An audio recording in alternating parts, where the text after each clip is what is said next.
सो रहै छी बेहाल।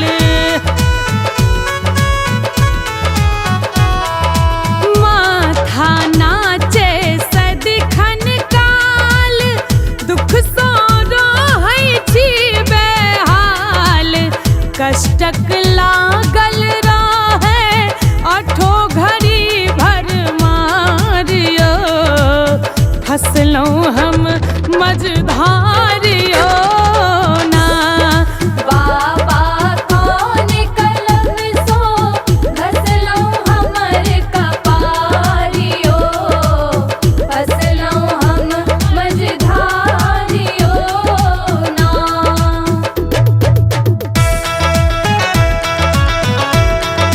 हर हर बम बम, हर हर बम बम।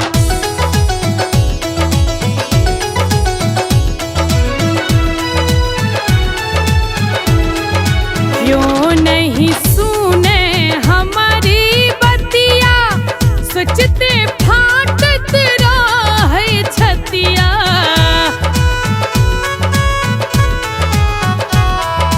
क्यों नहीं सुने हमारी बतिया, सोचते फाटत रहै छतिया। विपत्ति पड़ल अछि माथा पर अपारियो, फसलौं हम मझधारियो ना।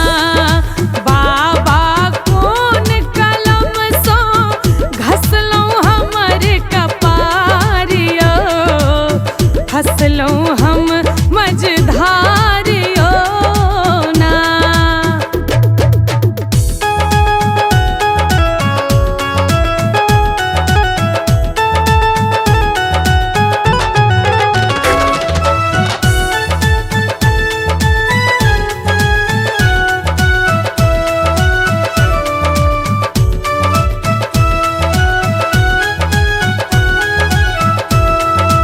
रहल अपनहि तापर आस, बनब ओहि केर हम दास।